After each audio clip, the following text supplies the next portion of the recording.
Friend, तो स्वागत है आपका मेरे यूट्यूब चैनल ट्रबल बॉय 021 में। अभी टाइम हो रहा है सुबह के 8 बज रहे हैं और आज का व्लॉग मैं अभी स्टार्ट कर रहा हूं। आज है कार्यक्रम गुंडाधुर जयंती बना रहे हैं ग्राम रायपुर में, तो आज का व्लॉग स्टार्ट करते हैं। मतलब कि सुबह 9 बजे से कार्यक्रम स्टार्ट होने का था, पर टाइम से तो होता नहीं है स्टार्ट, तो मैं भी अभी नहा लेता हूँ और फिर चलता हूँ उधर और फिर वहीं जाके बताता हूँ स्टेज वगैरह जो भी तैयार हुआ है उसके बारे में पूरा बताऊँगा जाके। और अभी मतलब कोई आना भी स्टार्ट नहीं हुए हैं, मतलब जो भी अध्यक्ष वगैरह है, जिला अध्यक्ष, उपाध्यक्ष, जयेश वगैरह के संगठन के, तो वो सभी को इनवाइट करा हुआ है। तो कब से स्टार्ट होगा उससे पहले तैयार हो जाते हैं। तो पहले अपने जो है येलो पीलो कुर्ता, शाबाश, पीला कुर्ता और गमछा अंगोछा है उनको निकाल लेते हैं और पहनते हैं। हाले तो उसके बाद मिलता हूँ यार। तो हो चुका हूँ रेडी और सब रेडी हो रहे हैं। उसके बाद खाना खाने के बाद निकलूँगा वहाँ पर, और तो ठीक है खाना खाता हूँ और उसके बाद निकलता हूँ सबके साथ में।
जैसे सांस्कृतिक कार्यक्रम में भी अपन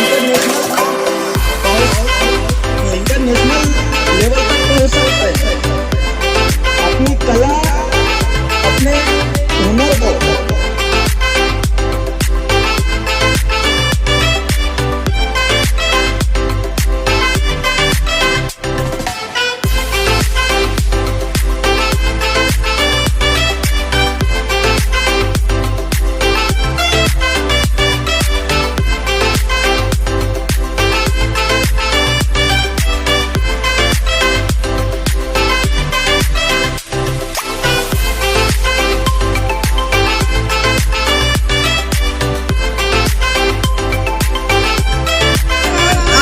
खुशी की बात है कि हमारे छोटे से ग्राम रायपुर में जयेश संगठन के द्वारा कार्यक्रम को रखा गया है। इस कार्यक्रम का मुख्य उद्देश्य अपने लोगों को जागरूक करना है। ST SC OBC पर सरकार द्वारा किए जा रहे अत्याचार और हमारे अधिकार छीनने के लिए किए जा रहे प्रयास को रोकना है, और इसके लिए हमें अपनी संस्कृति, रीति रिवाज, धर्म, इन सबको बचाए रखना है। इसी से हमारी पहचान है, क्योंकि हम हिंदू नहीं हैं, हम आदिवासी हैं, इस देश के मूल मालिक हैं।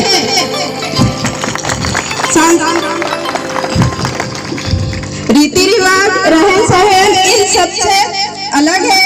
हमारे ही समाज के लोगों को अपनी मूल भाषा बोलने में नहीं आती है और खुद को आदिवासी बोलने पर शर्म आती है। मैं अपने लोगों से बस इतना कहना चाहती हूँ कि हम सब मिलकर अपनी संस्कृति, रीति रिवाज, हमारी पहचान, अपनी भाषा, इन सबको बचाए रखें। क्योंकि इसी से हमारी पहचान है। अगर आपने अपने रीति रिवाज संस्कृति को भूल गए हैं तो आपको कोई नहीं कहेगा कि आप एक आदिवासी हो। इन्हीं शब्दों के साथ मैं अपने शब्द को विराम देना चाहती हूँ। जय सेवा, जय जोहार, जय आदिवासी। पूज्य भूमि पर आदिवासी समाज के द्वारा सामाजिक कार्यक्रम हमारे क्रांतिकारी महावीर गुंडाधुर जयंती का कार्यक्रम रखा गया है। इसके पहले तो शायद रायपुर में पता भी नहीं हुआ गुंडाधुर कौन है। सही बात है। आज इस बहाने से कम आपको अपने क्रांतिकारियों का नाम पता हुआ, बच्चों को पता हुआ, बहनों को पता हुआ, सामाजिक बहनों को।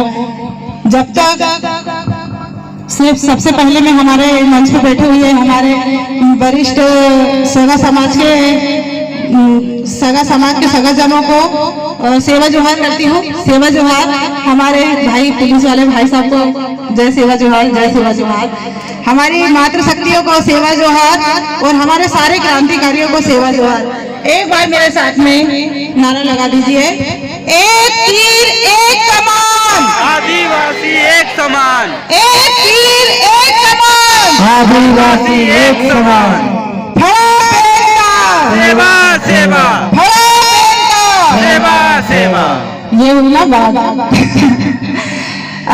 इस तरह से हम लोग जो कार्यक्रम करते हैं जगह जगह हमारे देश के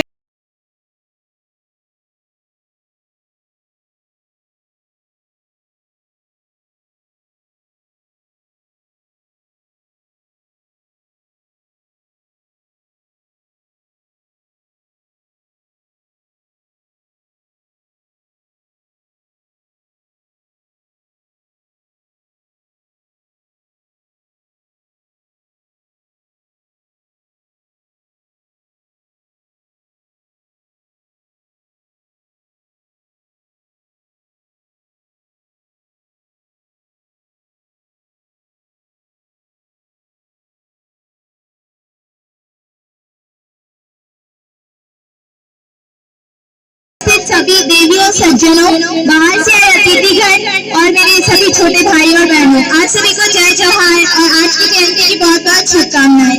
मैं अंकिता दुबे आज यहाँ पर आदिवासी को लेकर एक छोटी सी कविता है जिसे लेकर मैं आपको सुनाना चाहती हूँ।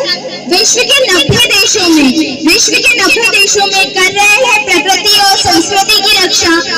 विश्व के 90 देशों में कर रहे हैं प्रकृति और संस्कृति की रक्षा। मित्र है जय जंगल जमीन के, आखिरी सांस तक करेंगे उनकी सुरक्षा, आखिरी सांस तक करेंगे उनकी सुरक्षा। संयुक्त राष्ट्र के आंकड़े कहते 370 मिलियन की आबादी है। संयुक्त राष्ट्र के आंकड़े कहते 370 मिलियन की आबादी है। फिर भी क्यों जनसंख्या आदिवासी भारत का चौथाई जनसंख्या नहीं है? फिर भी क्यों आदिवासी भारत के चौथाई जनसंख्या नहीं है? 7,000 बोलियां है, 5,000 संस्कृति, 7,000 बोलियां है, 5,000 संस्कृति, फिर भी क्यों नहीं पहुंचे आज चौथाई जनसंख्या तक आदिवासी?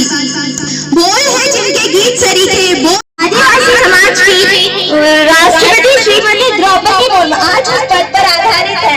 हमें भी उतनी मेहनत करनी है और उसी पद पर जाना है ताकि दूसरी भी हमारी समाज की कोई महिला उस पद पर अधिकृत हो।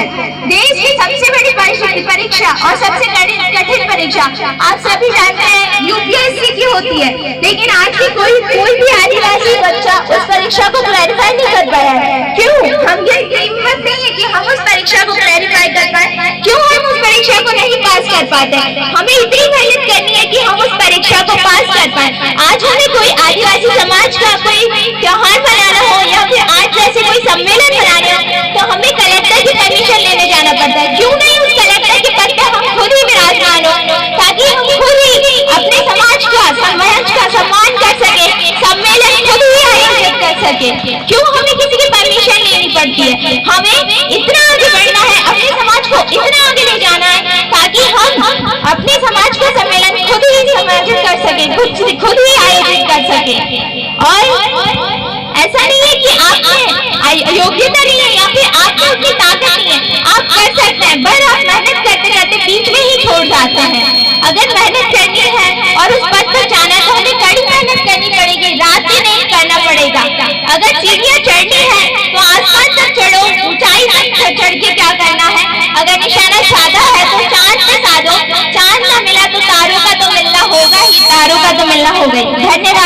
देवी की जय सेवा जय जोहार।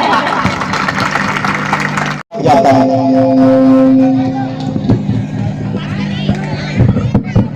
हेलो यहाँ उपस्थित सभी मेरी माताएं, बहनें, बुजुर्गों, सभी को सेवा जोहार।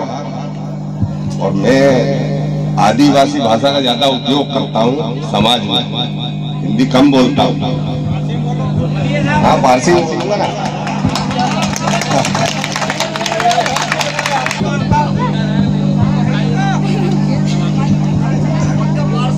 फारसी थे बिल्कुल, फारसी ते जे है कि बोले जैसो बदे मांदी आयता, बदे घटना आयता गाँव देहात ते आना तिमकली थाने ते पोस्टिंग है ना बा, तो बदे भी आधो रात ते भी अगर बदे काम बनता थे ना करो बोले वायु लाई अन बोले वायु भी तो वो पूरा सहयोग से अपना सर्री रहता था कि बहुत क्या ना है, बांगल क्या ना है, बेगा बसो कागज लागल बहुत रिपोर्ट क्या ना है ना, बैठता तो ना पर वहाँ है नाखून बोले मेहनत ने किया विकल मान दी।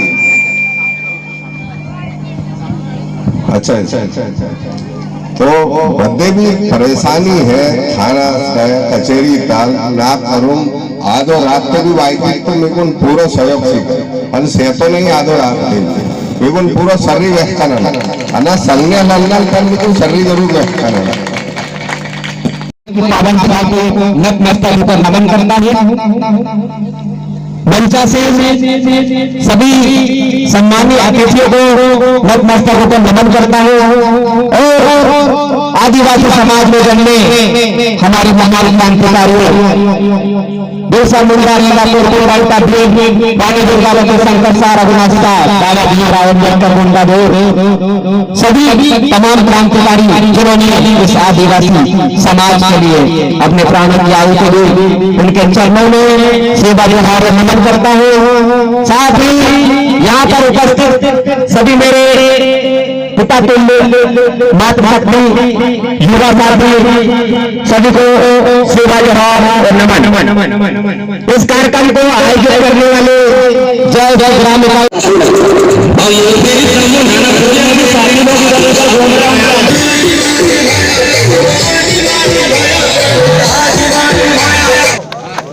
साथियों जोरदार तालियों से अतिथियों का स्वागत कीजिए।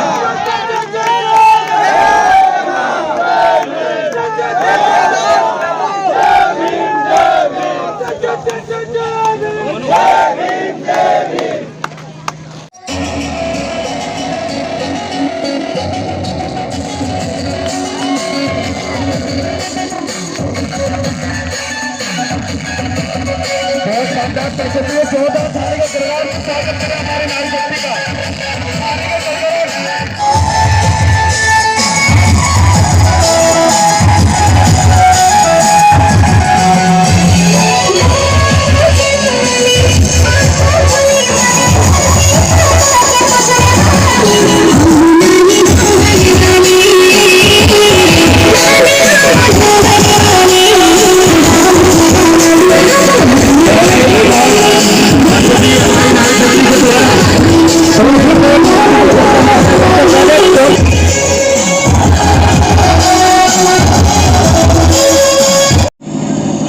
जस प्रवक्ता भाई जय कुमार वीके जी से अनुरोध करता हूँ कि ये राशि मालिका को प्रदान करें।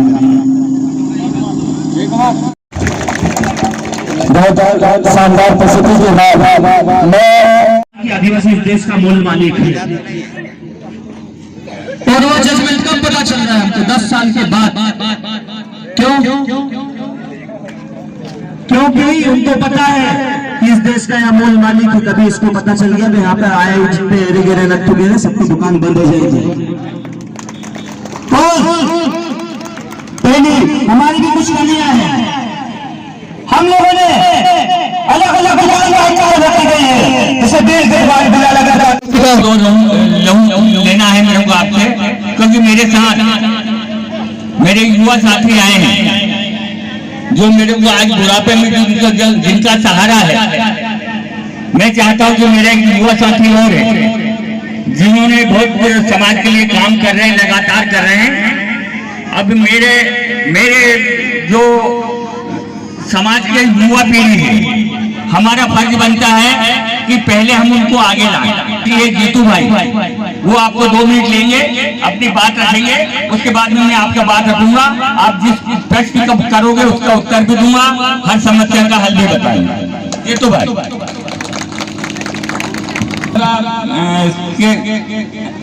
ढीकनगढ़ ब्लॉक में बेटा पंचायत में अभी नवनिर्वाचित सरपंच भी हैं और बड़े अच्छे सरपंच भी इन्होंने क्या काम किया है।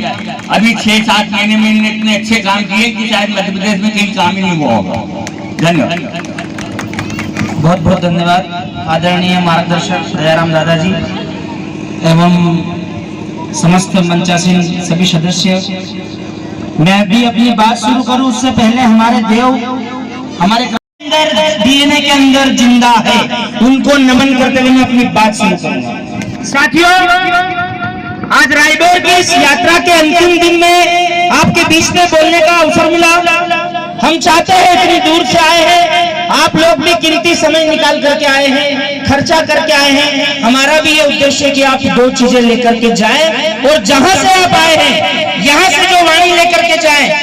आप अगर 2 लोग बैठ करके गाड़ी पर आए हैं तो इतने विचार साथ में लेकर के जाए कि आपकी गाड़ी पे एक सवारी संख्या बढ़ करके जाना चाहिए। आपको लगना चाहिए कि आपकी गाड़ी पर विचारों का इतना वजन है कि एक व्यक्ति की संख्या आपके साथ बढ़ गई। साथियों, ये जो आदिवासी समुदाय है, आज कहीं अंदर हमारे जैसे दादा हैं, साथ ही हमारे कई क्रांतिकारी हैं वर्तमान में, जिन्होंने हमारे समाज को वापस घर वापसी करते हुए पुनर्जीवित करने का काम शुरू कर दिया और चल रहा है। लेकिन अभी भी कुछ इलाके ऐसे हैं जहां हम सभी लोगों को विचार लेकर के पहुंचना होगा।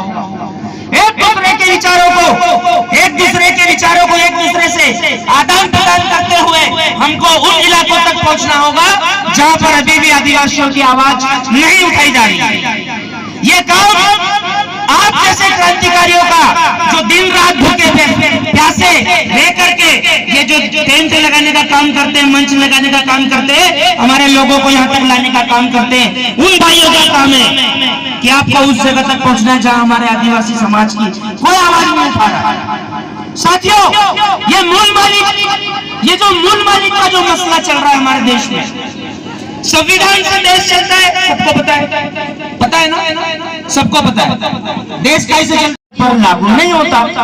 तो ये मूर्ख लोग, ये शासन में बैठे, ये प्रशासनिक लोग, इन मूर्खों को ये बात क्यों समझ नहीं आ रही है कि ये जो जमीन पे बैठा हुआ है, ये जो नेटिव पीपल है, ये जो अबोरिजिनल है, ये जो सबको संतुलन लेकर चलने वाला समाज है, जो चींटी को भी नहीं मारता, जो सांप को भी घी का दीपक करता है कि सांप चला जाए, इतने व्यवस्थित समाज को ये मूर्ख लोग क्यों नहीं स्वीकार नहीं करना चाहते? इसके पीछे बहुत बड़ा षड्यंत्र है। वो आपको हमारे दादा और हमारे जो भी वरिष्ठ साथी है वो बताएंगे, क्योंकि इस देश में सबसे बड़ी लड़ाई जो है वो संस्कृति की लड़ाई है। कौन सी संस्कृति, किसकी संस्कृति, कौन लोग इस देश में महान है? हमारे राजस्थान के अंदर आदिवासी समुदाय में बोलते हैं कि जे नेसा है अनाने ऊपर खाऊ है, नशे ऊपर बैठा अनाने नीचे पटक होगा। यह संस्कृति है, इस संस्कृति की लड़ाई चल रही है मेरे भाइयों, क्योंकि संस्कृति के मामले में जो लोग अपने आप को सर्वोच्च सिद्ध मान रहे हैं, वो लोग संस्कृति के सामने, आपके सामने विसर्जित सिद्ध हो रहे हैं। इसीलिए आपके समाज के ऊपर अत्याचार, शोषण, दमन और एकजुटता हो रही है। ये मूल कारण है, मुझे नहीं लगता इसके अलावा दूसरा कोई कारण हो सकता है। तो मेरे भाइयों, मेरी बहनों, माताओं और मेरे वरिष्ठ बुजुर्ग साथियों, आपको सबको मिलकर के इन विचारों को घर घर, शहर, नगर, झोपड़ी और हर इंसान की खोपड़ी तक इन विचारों को पहुंचाना होगा। तब जाकर के हमारा समाज कम से कम लड़ने की कगार पर है, लेकिन लड़ने वाली कौम को गिराने वाले लोग भी तैयार बैठे हैं और उन गिराने वालों के समतुल्य आपको भी उनको बराबर की टक्कर देने वाला बनना होगा। साथियों, समय का अभाव है। आज हमारे समाज में कई लोग पॉलिटिक्स को सहारा लेते हैं, हम हमारे समाज को आगे लेकर के जाएंगे।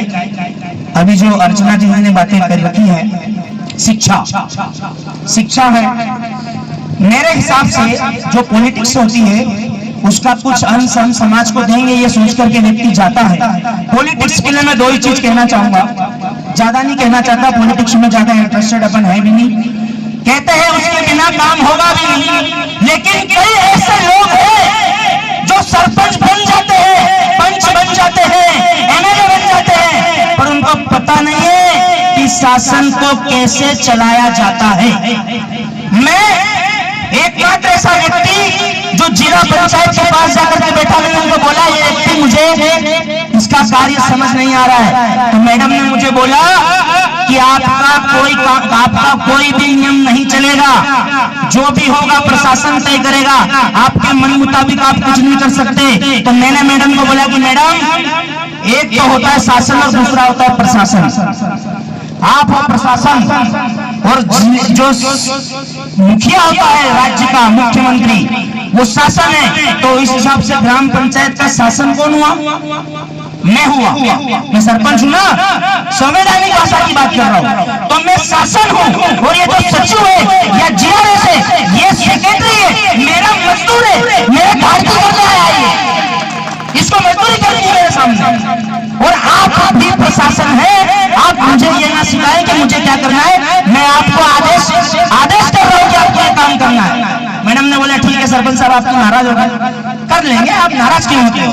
तो भाई आप पहले ही समझ जाओ ना, ये समाज पढ़ लिख चुका है, तर्कशील हो चुका है, और सबसे बड़ी बात आप जैसे लोगों के षड्यंत्रों को समझने भी लग चुका है, अब आपके जाल में फंसने वाला नहीं है। तो साथियों ऐसे लोग हमारे बहुत सारे हैं जो उस जगह जाते हैं, लेकिन उस जगह का उपयोग कोई और करता है, उसका उपभोग कोई और करता है, और हमारे व्यक्ति को दूध में से जिस प्रकार मक्खी निकाल के फेंकते हैं ऐसा उपयोग करके निकाल करके फेंक दिया जाता है।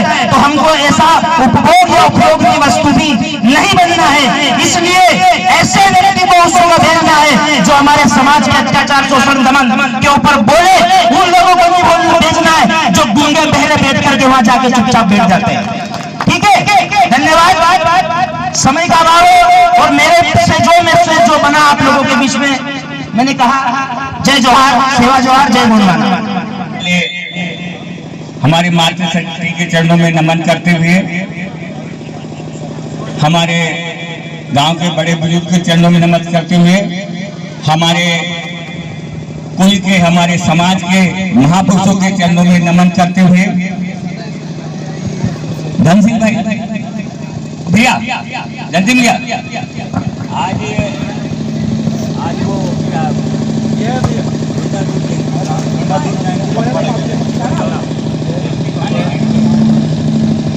साथियों, जैसा कि आज का दिन गुंडाधुर जयंती पखवाड़ा मना रहे हैं हम लोग, तो हमारे महान क्रांतिकारी गुंडाधुर के चरणों में भी नमन करते हुए, मैं गुंडाधुर के बारे में 2 शब्द आपको बताऊंगा कि जिनके नाम के लिए आज हमने इस प्रोग्राम रखा है, उनका जन्मदिन मना रहे हैं। उनका जन्मदिन 10 फरवरी को हुआ था, संतोष मौर्य, छत्तीसगढ़ के बस्तर जिले में, बस्तर जिले के गांव नेतानार में 10 फरवरी को जन्म हुआ था। वो ऐसे महापुरुष थे जिन्होंने 35 साल की उम्र में अंग्रेजों के नाक में चने चबा दिए थे, अंग्रेजों को गुफाओं में छुपने के लिए मजबूर कर दिया था, और हमको हमारे अधिकार के लिए गुंडाधुर जैसे सैकड़ों आदिवासियों ने, उस गांव में एक इमली का पेड़ है, उस इमली के पेड़ पे फांसी के फंदे पे झूला दिया गया था। आज हम ऐसे महापुरुष का जन्म दिवस मना रहे हैं, लेकिन ऐसे महापुरुष का जन्मदिन मनाने से पहले हमको उसके विचारों पे हमको चलना होगा। आज हम ये बैठे हैं, हम मन में विचार करेंगे जब हम सभा में आए हैं, गुंडाधुर की जयंती पे आए हैं, तो हम उस महान क्रांतिकारी भगवान गुंडाधुर के जो उन्होंने बलिदान दिया है उसको हम बनाए रखेंगे और उनके विचारों पे चलेंगे। साथियों, आज सबसे ज्यादा हमारा यदि इस देश में शोषण होता है, जैसे पूर्व वक्ताओं ने बताया था कि हर तरह से हमारा शोषण होता है। इसका कारण क्या है? हमारा ये शोषण क्या होता है हर क्षेत्र में, इसको हमको सोचना पड़ेगा। जब अभी पीयूष भाई ने बोला था कि 5 जनवरी 2011 को हमारे देश की सर्वोच्च अदालत जिसने निर्णय दिया है, जजमेंट दिया है कि आदिवासी इस देश का मालिक है और मालिक होने का सम्मान मिलना चाहिए। जब सुप्रीम कोर्ट ने ये बोला है कि यहाँ का आदिवासी इस देश का मालिक है और इस मालिक को मूल मालिक होने का सम्मान मिलना चाहिए, तो ये देश की सरकारें क्या कर रही है? 2011 का जजमेंट है और अभी 2023 चल रहा है, अभी तक हमको सम्मान क्यों नहीं मिला? अरे भगवान राम को बोला, सुप्रीम कोर्ट ने बोला कि अयोध्या में मंदिर बनना चाहिए, पूरे देश के नेताओं ने वहां मंदिर बनाना शुरू कर दिया। जब सुप्रीम कोर्ट ने बोला कि आदिवासी देश का मालिक है, तो उसको मालिक का सम्मान क्यों नहीं किया जा रहा है? इस बात को हमको सोचना चाहिए और देश के नेताओं को भी सोचना चाहिए कि आप सुप्रीम कोर्ट की अवहेलना कर रहे हो, सुप्रीम कोर्ट ने जो बोला है उसकी बात नहीं मान रहे हो, तो कहीं ना कहीं आप भी देशद्रोह का काम कर रहे हो, चाहे वो चपरासी से लेकर राष्ट्रपति तक हो।